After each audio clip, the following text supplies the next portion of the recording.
Hello বন্ধুরা, দেখুন August থেকে বাংলায় ভোটার তালিকার বিশেষ সংশোধন শুরু। তৃণমূলের আপত্তিতে বিধি নিয়ে ভাবনা। তো এতদিন যেটা বিহারের জন্য চলছিল, এবারে কিন্তু সেটা পশ্চিমবঙ্গের জন্য শুরু হয়ে গেল। আগস্ট মাস থেকেই সেটা চলবে এবং এই যে তথ্যটা সেটা আমি দেখুন আনন্দবাজার পত্রিকার একটা নিউজ পোর্টাল থেকে আপনাদের সামনে তুলে ধরলাম।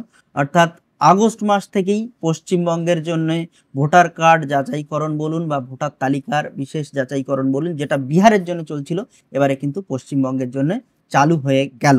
আপনারা ইতিমধ্যেই বিভিন্ন সোশ্যাল মিডিয়া মারফত অথবা বিভিন্ন রকম নিউজ মিডিয়া মারফত আপনারা নিশ্চয়ই খবর পেয়ে গেছেন যে ভোটার কার্ড যাচাইকরণ বা ভোটার তালিকা যাচাইকরণ বিভিন্ন রকম একটা প্রক্রিয়া চলছে বিহারের জন্য, সেটা এবার পশ্চিমবঙ্গের জন্যই শুরু হয়েছে। তো এটা একটা সমীক্ষা মারফত কাজটা চলবে।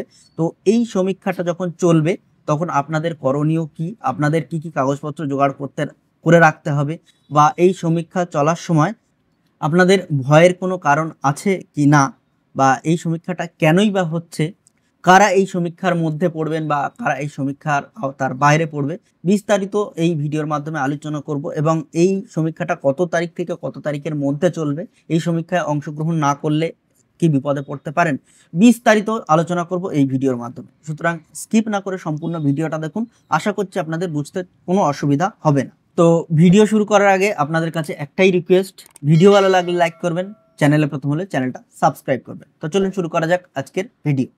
তো প্রথমেই আমরা দেখে নেব কি হচ্ছে এই সমীক্ষায়।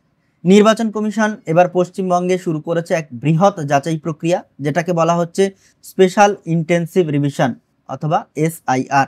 এই সমীক্ষার মাধ্যমে ভোটার তালিকার ভুল সংশোধন হবে, মিথ্যা ও মৃতদের নাম বাদ দেওয়া হবে, নতুন ভোটারদের নাম তোলা হবে এবং বহিরাগত বা বেআইনি নামগুলি বাদ দেওয়া হবে ভোটার তালিকা থেকে। এই সমীক্ষার মাধ্যমে ভোটার তালিকা আরও পরিষ্কার, স্বচ্ছ ও আধুনিক হবে। দেখুন এই সমীক্ষা কেন করা হচ্ছে, এই প্রশ্নটা খুব স্বাভাবিক এবং সবার মনেই এই প্রশ্নটা ঘুরছে। তো এই এত বড় ভোটার সমীক্ষা কেন করা হচ্ছে, এটা কি শুধু একটা কাগজপত্র মিলানোর কাজ? না, একদমই না। এই স্পেশাল ইন্টেন্সিভ রিভিশন বা SIR হচ্ছে গণতন্ত্রকে সঠিকভাবে চালানোর বুনিয়াদী কাজ। নির্বাচন কমিশনের খাতায় এখনো অনেক মৃত মানুষের নাম ভোটার তালিকায় রয়ে গেছে। অনেক লোক দু জায়গায় ভোটার, যেমন গ্রামে একবার, শহরে আরেকবার। নতুন তরুণ তরুণীদের নাম ভোটার তালিকায় নেই, যদিও তারা 18+ হয়ে গেছে। আর কেউ কেউ হচ্ছে এই ভুয়ো নাম দিয়ে ভোটার কার্ড বানিয়ে ফেলেছে। এগুলো শুধু ভুল না, এগুলো ভোটের সময় জালিয়াতি করার সুযোগ তৈরি করে। ঠিক এই কারণেই নির্বাচন কমিশন আবার ঠিক করেছে ভোটার তালিকাকে একদম পরিষ্কার করতে হবে, যাতে 2026 সালের বিধানসভা নির্বাচন হোক বা লোকসভা, সব নির্বাচন স্বচ্ছ, বিশ্বাসযোগ্য ও ডিজিটাল যাচাইযোগ্য হয়। এটা শুধু একটা আপডেট না, এটা একটা ডিজিটাল ভোটার রিফর্ম, যেখানে এক নাগরিক এক ভোটার আইডি, এক ভোট, সেটা নিশ্চিত করার জন্যই এই সমীক্ষা।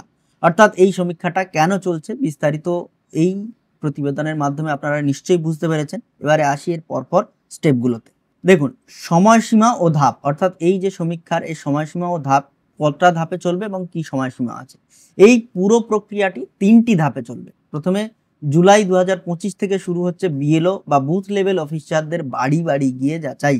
আগস্ট থেকে নভেম্বর 2025 পর্যন্ত চলবে এই মূল সমীক্ষা।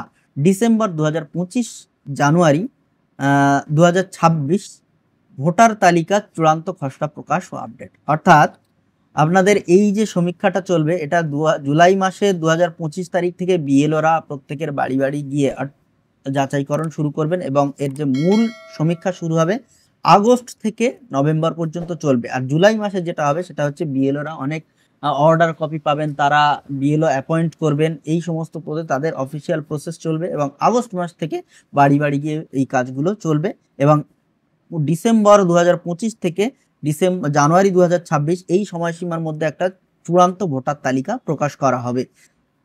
তো এখানে একটা জিনিস বলে রাখি আপনাদের, এই যে বাড়ি বাড়ি গিয়ে বুথ লেভেল অফিসাররা বাড়ি বাড়ি গিয়ে যাচাইকরণ করবেন, তো এটা আপনাদের বাড়ি বাড়ি নাও যেতে পারে, আপনাদের কোনো আশেপাশে কোনো জায়গাতে বসতে পারে, কোনো পঞ্চায়েতে হতে পারে, বা আপনাদের কোনো ICDS স্কুলে হতে পারে, বা আপনাদের যে বুথ আছে ভোটিং যে বুথ সেই বুথেও গিয়ে বসতে পারে, অথবা বাড়ি বাড়ি যেতেও পারে। সেটা তাদের প্রক্রিয়া চলার সময় আপনার বুঝতে পারবো। বা আপনারা বুঝতে পারবেন। এটা একটু খোঁজ রাখবেন আপনার পঞ্চায়েত এলাকাতে বসছে না কোথায় কি বসছে, অথবা আপনার বাড়িতে যদি যায় তাহলে তো কোনো সমস্যাই নেই। তো এটা একটু খোঁজ খবর রাখবেন। তো এবারে এই প্রশ্নটা খুবই গুরুত্বপূর্ণ, কারা এই সমীক্ষার আওতায় পড়বেন। এই সমীক্ষায় মূলত যাদের নিয়ে ফোকাস, যাদের বয়স 18 বা তার বেশি হয়েছে বা হবে 1 জানুয়ারি 2026-এর আগে, যারা এখনো নাম তোলেননি, যাদের ভোটার কার্ডে ভুল আছে, যাদের ঠিকানা পরিবর্তন হয়েছে, মৃত বা বহিরাগতদের নাম, এই সমস্ত ব্যক্তিরাই এই সমীক্ষার আওতায় পড়বেন। যদি বিএলও আপনার বাড়িতে আসে তাহলে কি করবেন? আপনার ভোটার কার্ড, আধার কার্ড, বয়স প্রমাণপত্র যেমন জন্ম সনদ বা শিক্ষার সার্টিফিকেট প্রস্তুত রাখবেন। বিএলওকে অবশ্যই সহায়তা করুন, ভুল তথ্য দেবেন না। যদি কেউ মারা যান তার ডেথ সার্টিফিকেট দেখিয়ে নাম কাটা যাবে, অর্থাৎ নাম কাটিয়ে নেবেন। ঠিকানা বদল হলে নতুন ঠিকানার প্রমাণপত্র যেমন বিদ্যুৎ বিল বা রেশন কার্ড ইত্যাদি দেবেন, অথবা আপনাদের আর কি ডকুমেন্টস চাইছে সেটা আপনারা যতটা পারবেন সাহায্য করবেন, নাহলে কিন্তু আপনি সমস্যায় পড়তে পারেন।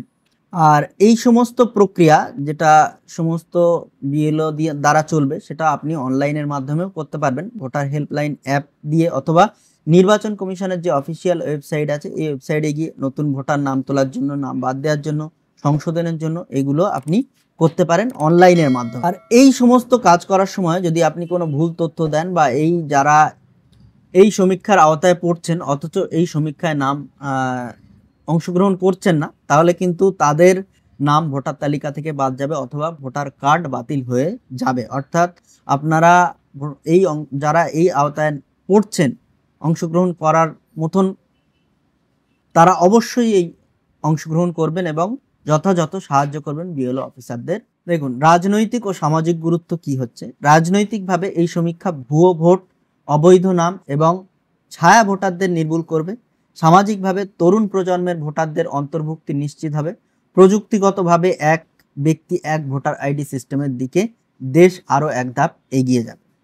তো এই সমস্ত বিশ্লেষণ করে আপনারা নিশ্চয়ই বুঝতে পেরেছেন যে এই যে সমীক্ষাটা হবে, এটা ভয়ের কোনো ব্যাপার নয়, এটা ভয় পাওয়ার কোনো ব্যাপার নয়। আপনি যদি ভারতীয় নাগরিক হয়ে থাকেন, আপনার যদি সঠিক ভোটার কার্ড থেকে থাকে, তাহলে আপনার ভয়ের কোনো কারণ নেই। আপনি বিএলওদের যথাসাধ্য সাহায্য করুন, আপনার নাম বাদ যাবে না, আপনার ভোটার তালিকাতেই থাকবে এবং আপনি ভারতীয় নাগরিক হিসেবেই থাকবেন। আপনার এই যে প্রতিবেদনটা পড়লাম, এই প্রতিবেদনের মাধ্যমে আমরা বুঝতে পারলাম যে কোনো সমস্যার কোনো জায়গা নেই। আজ 7/5/2025 তারিখ অবধি এই আপডেট আছে। এর পরবর্তীকালে আপডেটে যদি কোনো পরিবর্তন আসে বা কোনো অন্যরকম আপডেট আসে, তো সেটা অবশ্যই আপনাদের সামনে তুলে ধরবো।